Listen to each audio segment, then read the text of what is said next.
Como vai, pessoal? Sejam bem-vindos a mais uma jornada analisada. O assunto do vídeo: Física na Escola Naval. Questão 1.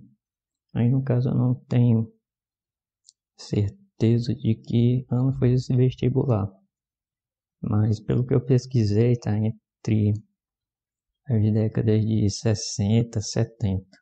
Como eu não tinha certeza, eu não coloquei. Mas é isso, vamos nessa. Começar a nossa jornada. Beleza, a questão é a seguinte: o cilindro homogêneo de peso igual a 100 newtons apoia-se sobre uma parede vertical lisa, não tem atrito, e sobre um plano inclinado de 60 graus em relação à horizontal. Sabemos que o coeficiente de atrito entre o cilindro e o plano inclinado é igual a 0,2. O módulo da força em newtons que a parede vertical exerce sobre o cilindro é de... Aí no caso ele coloca 5 opções, o valor da força em newton. Beleza, como se resolve esse tipo de questão? Primeira coisa, colocar, claro, a diagrama de forças que é aplicado no cilindro. Então, o primeiro passo da nossa solução é apresentar todas as forças que estão sendo aplicadas no cilindro. Eu vou ter uma normal devido à parede vertical, chamei de normal 1. A normal devido ao plano inclinado, que eu chamei de normal 2. E a força peso. Aí você deve estar se perguntando, mas existe atrito entre o cilindro e o plano inclinado? Cadê a força de atrito correspondente?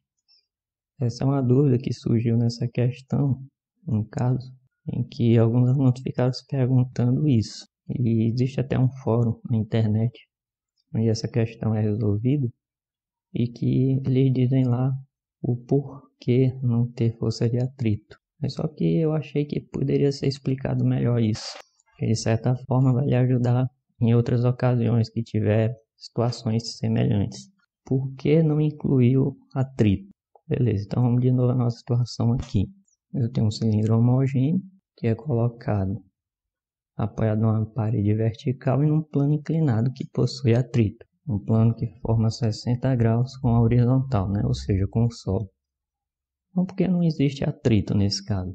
Veja, o cilindro é um objeto rígido, assim como as paredes, Colocando ele aqui nessa posição, ele não tem a menor possibilidade de deslizar ou se movimentar, Uma vez colocado nessa posição, ele vai ficar, porque como ele é um objeto rígido e assim também as paredes, ele não consegue mais passar por esse...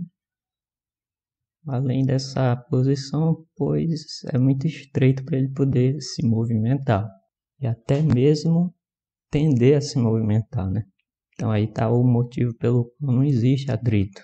O atrito está presente, ele só vai ocorrer onde houver deslizamento ou tendência de deslizamento. Aí você se pergunta, então como pode acontecer de haver atrito nessa situação?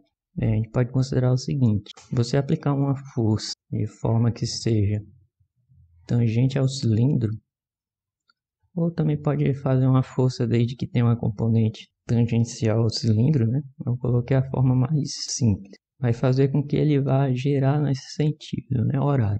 Aí nesse caso, é claro, vai surgir uma força de atrito do plano inclinado sobre o cilindro, de modo a ser contrário ao movimento de giro.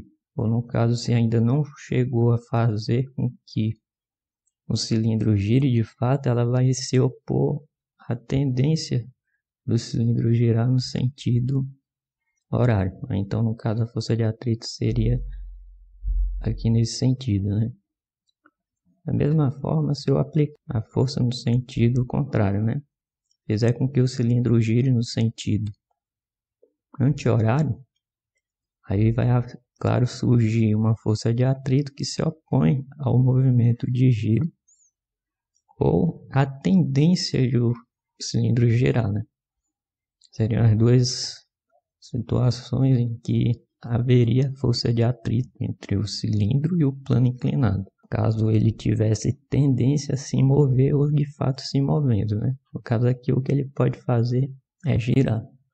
Estou levando em consideração o fato de o cilindro não perder contato com a parede vertical, né? Também poderia ocorrer atrito caso você conduzisse o cilindro para cima, aí no caso perdendo contato com a parede vertical, né? Como não é o caso, ainda mantendo contato com a parede, você pode fazer o atrito surgir colocando, no caso, ele em tendência de um movimento de giro ou realmente fazendo ele girar, né? Aí vai aparecer uma força de atrito se opondo ao movimento, à tendência de movimento. Então é por isso que a força de atrito não ocorre, né? Uma vez colocada aqui, ele vai normalmente ficar em equilíbrio sob a ação das forças da parede e do plano inclinado, né? Além da sua força peso. Então vamos lá agora para a solução da questão. Então lembrando, existe atrito entre superfícies sempre que houver uma tendência de movimento relativo entre eles, ou de fato esse movimento relativo ocorrer, né? Não é o que acontece na nossa situação, não existe essa tendência, a não ser que você aplicasse forças como indicado aqui. Vamos lá, continuando a solução, né? Uma coisa que a gente pode colocar a título de curiosidade é o teorema das três forças, né? Que isso quer dizer, quando um objeto extenso, né, um corpo extenso, ele está em equilíbrio sob a ação de três forças, elas são concorrentes, né? Claro, desde que elas sejam coplanares, né? Ou seja, elas pertencem ao mesmo plano. Não é o caso aqui do cilindro, né? As duas normais e o peso se encontram no mesmo plano, né? Que é o plano vertical. A linha de ação delas se cruzam em um único ponto, né? Você prolongar a linha de ação, a normal 1, você vê que cruza tanto com a normal 2 como a do peso. Isso é um assunto, esse é um teorema interessante, né? Coloquei aqui como título de curiosidade. E essa forma como está escrito eu tirei do livro Física Clássica, né? Dinâmica, segunda edição, página 431. E aí então fica a dica de um livro para você estudar essa parte de dinâmica, né? Certo. A partir daí, o que eu posso fazer? Geralmente, a partir daqui a gente representa o diagrama de corpo livre, né? Com as forças num sistema de eixos cartesianos, x, y. Então fazemos a decomposição de cada força em suas componentes, horizontal e vertical. Essa é a maneira comum de se resolver esse tipo de problema. O que aqui eu vou fazer diferente? Que eu vou utilizar o fato de que a soma de forças, né, de forma gráfica, ou digamos geométrica, ela nada mais é do que ligar os vetores, a origem de um, a extremidade do outro. Como essas três forças mantêm o cilindro em equilíbrio, elas vão formar então um polígono fechado, né? Ou seja, no caso esse é esse triângulo. Então eu ligo um vetor, a origem de um vetor à extremidade do outro.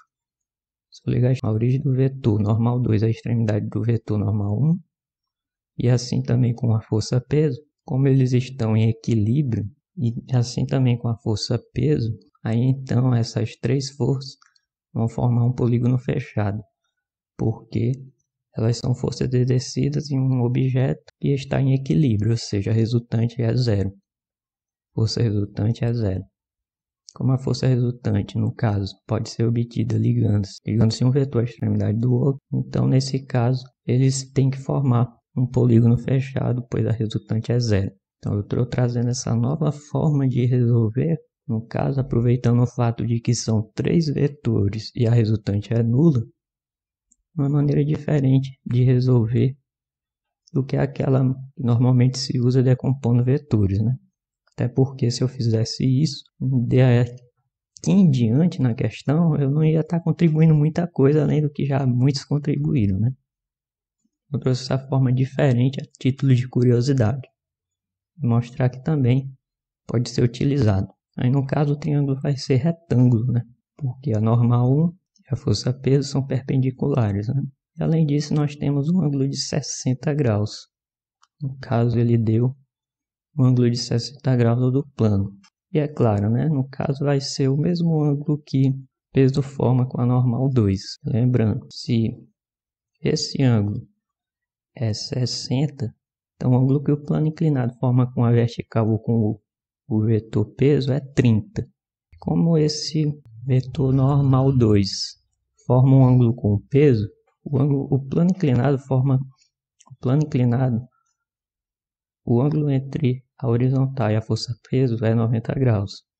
Se o ângulo que o plano inclinado forma é de 60 graus, né, ou seja, o ângulo que ele forma com a força peso é de 30 graus. Então, como eu já tenho os 30 graus entre o plano e o força-peso e 90 graus entre o plano e a normal, então a normal e o peso formam um ângulo de 60 graus, como está indicado aqui, né? Então eu tenho um triângulo retângulo, que é dado um dos ângulos, e ele pede um dos vetores, né? Veja bem, ele pede na questão o valor da normal 1, que é o valor da força aplicada pela parede vertical sobre o cilindro. Ora, então eu tenho o seguinte. Eu tenho um triângulo retângulo. Em um dos ângulos é 60. O módulo do peso da normal 1 são os catetos. E o módulo da normal 2, a hipotenusa. Então eu posso usar as relações no triângulo retângulo, né? No caso, a tangente, que aqui relaciona os valores dos catetos, né? Então a tangente de 60, que é o cateto oposto, né? O módulo da normal 1, pelo cateto adjacente, que é o módulo da força-peso. A tangente de 60 graus pode ser escrita em termos de módulo da norma 1 pela norma do vetor peso, né? Fazendo a multiplicação cruzada, né? A norma 1 vai ser o peso vezes a tangente de 60. A norma 1 vai ser, como o peso fornecido na questão é 100, vai ficar 100 vezes a tangente de 60 graus, que é raiz de 3.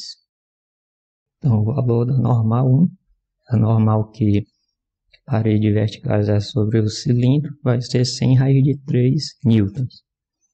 E no caso, é claro, vai ser a resposta item E. Então, por isso, espero ter ajudado trazendo a explicação sobre algumas situações. Também, é claro, trazendo algumas curiosidades. Então, espero ter ajudado. É isso. Valeu. Fui!